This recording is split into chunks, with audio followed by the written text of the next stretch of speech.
Assalamualaikum warahmatullahi wabarakatuh. Semangat pagi anak-anak hebat. Bagaimana kabarnya hari ini? Semoga semuanya dalam keadaan sehat dan tetap semangat. Meskipun sampai saat ini kita harus belajar dari rumah. Kemarin kita sudah belajar tentang sistem pencernaan pada sapi. Hari ini kita akan belajar tentang sistem pencernaan pada manusia. Salah satu ciri makhluk hidup adalah memerlukan makanan. Makanan yang telah dimakan akan diuraikan dalam sistem pencernaan menjadi sumber energi, komponen penyusun sel, serta nutrisi yang dibutuhkan oleh tubuh. Sistem pencernaan merupakan salah satu sistem kompleks yang terdapat dalam tubuh manusia.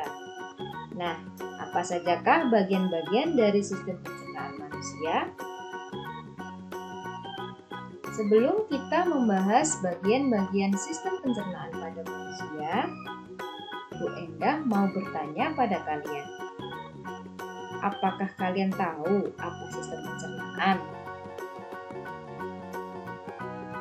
Sistem pencernaan adalah suatu proses mengubah makanan menjadi sari-sari makanan yang dapat diserap oleh tubuh. Sistem pencernaan dibedakan menjadi dua. Ada pencernaan mekanik dan pencernaan kimiawi.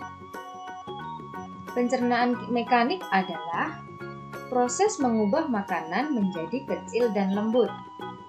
Sedangkan pencernaan kimiawi adalah proses mengubah zat makanan yang kompleks menjadi molekul yang sederhana agar lebih mudah dicerna. Itu tadi perbedaan antara pencernaan secara mekanik dan kimiawi. Pencernaan mekanik biasanya dilakukan dengan sadar, dibantu dengan gigi ataupun lidah.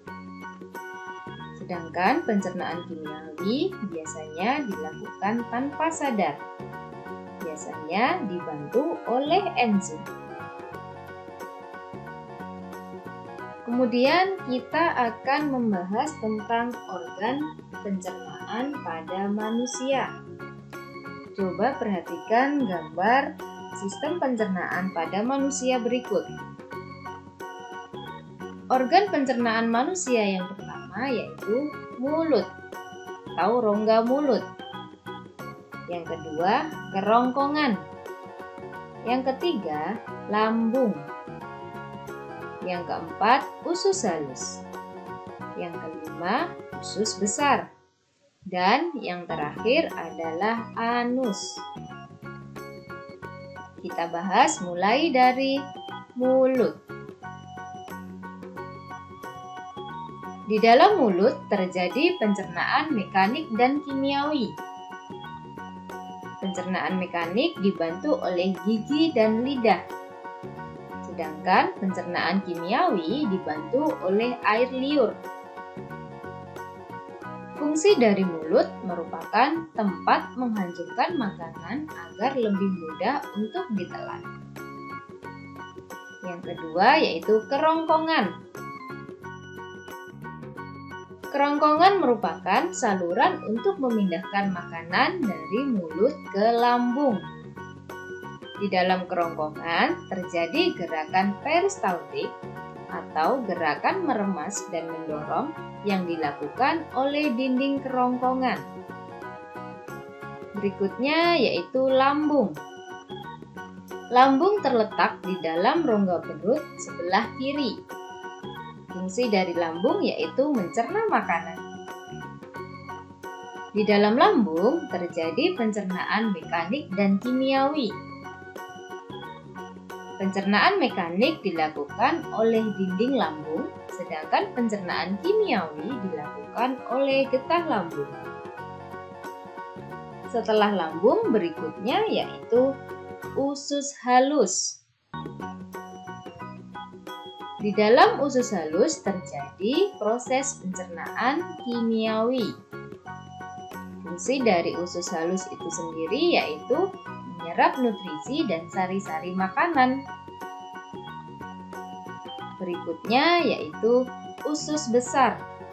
Fungsi dari usus besar yaitu menyerap air dan mineral. Usus besar melakukan gerak peristaltik untuk mendorong feses menuju ke anus. Itu tadi bagian-bagian atau organ pencernaan pada manusia. Nah, kira-kira ada yang tahu bagaimana sistem pencernaan pada manusia? Kita bahas bersama-sama. Sistem pencernaan pada manusia dimulai dari mulut. Di dalam mulut terdapat kelenjar ludah yang menghasilkan ludah atau air liur yang berguna untuk membasahi makanan supaya mudah untuk ditelan. Dari mulut, makanan akan dilanjutkan ke esofagus untuk disalurkan ke lambung. Nah, di lambung ini makanan akan dicerna. Dari lambung, makanan akan menuju ke usus halus. Fungsi dari usus halus yaitu menyerap nutrisi dan sari-sari makanan. Dari usus halus, makanan akan dilanjutkan ke usus besar. Di dalam usus besar ini, air dan mineral akan diserap. Kemudian, sisa-sisa makanan yang tidak berguna untuk tubuh akan dilanjutkan ke anus. Di dalam anus ini terjadi proses pengeluaran sisa-sisa makanan yang sudah tidak diperlukan oleh tubuh. Itu tadi tentang sistem pencernaan pada manusia. Sekian yang bisa Bu Indah sampaikan. Terima kasih untuk hari ini. Sampai bertemu di pertemuan selanjutnya. Bu Indah akhiri. Wassalamualaikum warahmatullahi wabarakatuh.